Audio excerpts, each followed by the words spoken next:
What's up, guys? Welcome back to Bible Fun with the Guns. Today we're in Proverbs chapter 29. Let's get started. Jax, start us out. Okay, then. My takeaway comes from verse 25. I can't talk.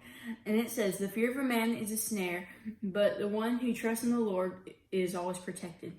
Okay, so that's kind of like my takeaway from yesterday. Well, not really yesterday. Friday. Friday. So God takes care of his people who follow him, and also you should not live for man, because man is always going to disappoint you, and we should serve the one true God who is perfect and will always be there for you. Agreed. That's a good takeaway. What about you, John? My takeaway is verse 2 of chapter, obviously, 29.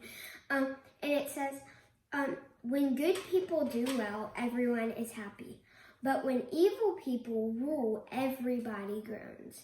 And so what that means to me is you should be good, and then you'll be friends with everyone. Hello.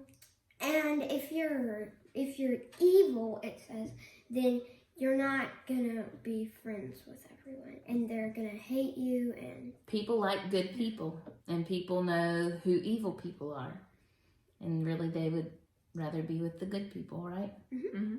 Yep. So my takeaway from this chapter, and also it's one of those themes that was carried through all of Proverbs, reading through as a parent, God tells us many, many times how important it is for us to teach and correct and even discipline our children.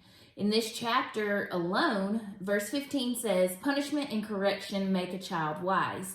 If he's left to do as he pleases, he will disgrace his mother." Verse 17 says, "Correct your child and you'll be proud of him. He will give you pleasure." God very clearly instructs us that it's our job to lead and to teach and to correct our children. Spare the rod, spoil the child. That's right, and that's a proverb also. But you kids are not off the hook. Also, just in this chapter, verse 1 says, "He who refuses instruction after being corrected will suddenly be broken beyond repair." This verse tells us that we better pay attention when we're corrected or disciplined, because it's for our protection. It's for our safety. I'm sure y'all have noticed, but he's told us many, many other times throughout the book of Proverbs that we, the same message of listen to instruction.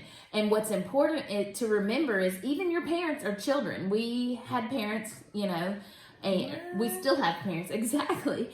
And so these are applicable to all of us as children. I'm a child. Applicable. It applies to us. So, just real quick, a few Proverbs that remind us to listen to instruction and correction and discipline. Proverbs 12:1 says, "Whoever loves instruction and discipline loves knowledge, but he who hates reproof and correction is stupid." And I tried to find a translation that didn't use the S word of stupid. It's not a bad word. But actually a bunch of the translations just flat out say you're stupid if you don't listen to correction. Proverbs 15:32 says, "He who ignores instruction and discipline despises himself, but he who learns from correction gains understanding and grows in wisdom." And that's what we want to do, right? Proverbs 10:17 says, "He who learns from instruction and correction is on the right path of life, but he who ignores and refuses correction goes off course."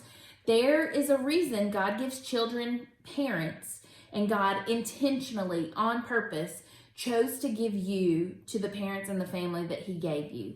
Parents have a big responsibility to teach you and to lead you in how to live in this world. And kids, we all have a big responsibility to listen to our parents and to be teachable. So for today's challenge, this week, let's all practice living out these Proverbs. These are big, big tasks. And so parents, let's do our very best to teach and to correct our children the way God wants us to.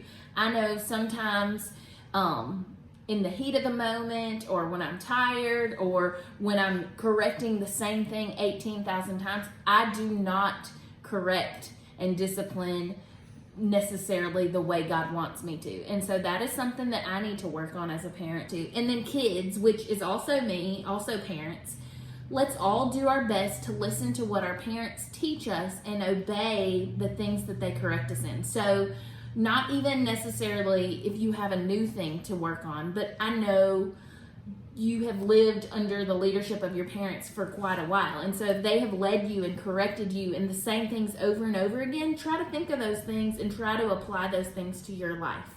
And let's see how we do living out the Proverbs in real life.